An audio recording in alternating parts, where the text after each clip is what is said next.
안녕하세요, 아인스입니다. 오늘 준비한 캐릭터는 무특천입니다. 페이트 그랜드오드에 등장하는 서번트로 클래스는 캐스터입니다. 프로필은 다음과 같습니다. 키와 몸무게는 155cm에 41kg, 출전은 역사, 기타 등등, 지역은 중국, 속성은 질서, 악, 성별은 여성애, 담당 성우는 이자와 시오리입니다. 진명은 무특천, 여황제가 수영복을 입은 모습, 어째서인지 평소보다 조금 성장한 모습이 되었으며 또 어째서인지 수수께끼의 술법을 다룰 수 있게 되었다. 그것은 말하자면 강시 같은 존재에 대처하는 데 특화한 영화 같은 것에서 본 듯한 도술이며 그녀는 그 도술에 의해 강시화한 홍리들을 자유자재로 다룬다. 절대 복종하는 수하들을 이끄는 여왕제라는 의미에서는 평소와 전혀 다를 바가 없다. 다만 그 수하들이 폴짝폴짝 뛰어서 이동하거나 팔을 앞으로 쭉 뻗고 있을 뿐이다. 하지만 폐하, 분명히 당신은 혼령 같은 존재를 몹시꺼렸을 텐데 그 수수께끼의 답은 분명히 북극의 얼음 안에. 페르미터는 근력 D, 내구 C, 민첩 D, 마력 A, 행운 EX, 보급 B랭크입니다. 클래스 스킬로는 도구 작성, 랭크는 A입니다. 마력을 가진 기구를 작성합니다. 개통은 일찍이 배운 도술의 부적 같은 아이템. 다만 그녀의 독자적인 어레인지가 추가되어 있어 타인이 다룰 수 없습니다. 진지 작성, 랭크는 A입니다. 마술사로서 자신에게 유리한 진지인 공방을 작성합니다. 절대 불가침으로 절대 쾌적한 황제의 여름 거처는 물론 신전만큼이나 중요한 의미를 지닙니다. 천승의 의지, 랭크는 EX입니다. 후궁의 주인이었던 그녀는 황제 태종의 총애를 잃더라도 그녀는 스스로 천하를 손에 넣겠다는 꿈을 결코 포기하지 않았습니다. 모든 것을 바쳐서라도 반드시 이루겠다고 결심한 그 꿈을 향해 탐욕스러울 정도로 노력하며 걸어나갈 수 있는 강한 의지입니다. 고유 스킬로는 후궁의 카리스마, 여름, 랭크는 EX입니다. 당의 황제, 태종의 후궁일 때 발휘했던 사람의 마음을 장악하는 능력입니다. 미모, 확실한 지성, 예술 실력 등을 기반으로 한 매력. 그 매력은 태종의 아들, 고종도 농락할 정도의 것으로 파멜의 예언에 의해 입장이 위태로워지면서도 국가의 중핵과 연결을 유지할 수 있었던 이유가 되었습니다.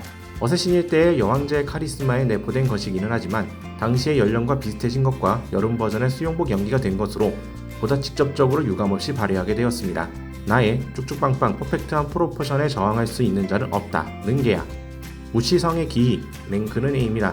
무치성을 지닌 여자가 당을 멸망시키고 천하를 얻으리라 라는 예언이 있었기 때문에 당시 후궁이었던 무조, 훗날의 무추천을 황제 태종이 멀리하게 되었다고 합니다. 양귀비가 지닌 경국의 총이와 비슷하면서도 다른 스킬이며 국가를 파멸시키고 새롭게 만들어내는 숙명을 지닌 존재임을 나타냅니다. 이 연기에서는 제3스킬의 영향 때문인지 효과의 부분적인 변질이 엿보입니다. 황제 도술, 랭크는 EX입니다. 무조는 태종이 죽은 후 한때 도교의 사찰에 들어갔다고 합니다. 원래라면 출가하여 세속으로 돌아가지는 않겠지만 다음 황제이자 태종의 아들인 고종의 부탁으로 무조는 다시 후궁으로 돌아오게 되었습니다. 노력가이고 재능이 넘치는 그녀는 그 짧은 기간 동안에도 도교의 무언가를 거의 이해하고 마스터하고 있었다 라는 것 같다. 그래서 캐스터 연기가 된 그녀는 본래 가진 황제 특권도 이용하고 아류로 어레인지한 도술을 완벽하게 다룰 수 있게 되었습니다. 그것은 여러 사정에 의해 대사령의 방향성에 특화되었고 또 데이터베이스에서 지식을 도입한 결과 심부름꾼에 가까운 홍리들을 끌어들인 본인의 자세를 확립하게 되었습니다. 이는 즉 대사령의 프로페셔널한 강시를 조종하는 도사로서의 기술과 전투 능력을 보여주는 기술입니다.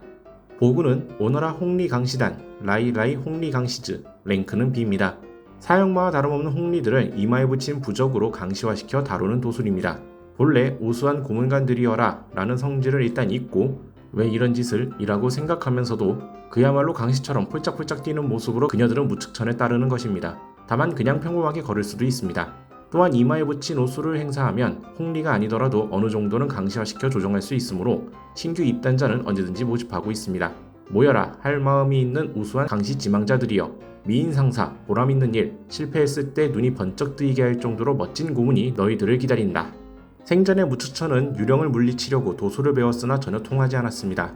이 때문에 도술에 아무 의미가 없다고 느꼈고 자신의 술법을 못 믿음으로 캐스터 적성이 없었습니다.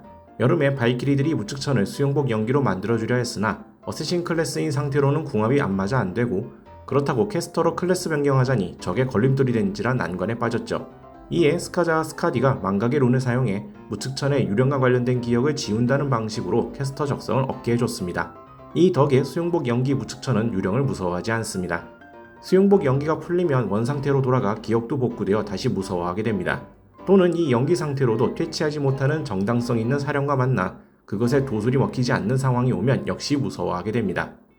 무측천의 근저에는 정적을 암살했으니 원한이 자신에게 행해지는 게 당연하다는 감각이 있습니다. 그래도 나라를 얻은 것에 후회가 없다는 긍지 높음과 통합니다. 그리고 고양이는 여전히 무서워합니다. 육체는 어쌔시니 때보다 성장한 상태이며 후궁에서 위세를 떨치던 시절에 가깝게 되었습니다. 성격은 거의 다르지 않지만 어른의 모습에 가까워진 것으로 보다 황제로서의 여유로움이 느껴집니다. 인간 고문 외에도 사령을 괴롭히면 옵싹거리는 성벽을 얻었습니다. 자신이 유령을 극복했다는 것을 과시하면서 자신이 다루는 사령으로 남을 두렵게 해주려 합니다. 도수를 할 줄 아는 이유는 당나라의 국교가 도교이기에 배워두었다 합니다. 기억을 삭제한다는 편법으로 다시 떠올려서 그런지 세세한 이론에 대해서는 설명 못합니다. 마스터가 죽어버리면 강시로 되살리려고 합니다. 제2재림은 본격적인 도사 모습으로 일할 때는 짧은 게 유리하다며 머리를 짧게 합니다. 제3재림은 여름의 황제 스타일입니다. 오늘은 캐스터로 등장한 무추천에 대해서 간단히 살펴봤습니다. 다음에 또 다른 캐릭터에 관한 영상으로 찾아뵙도록 하죠. 시청해주신 분들 감사합니다.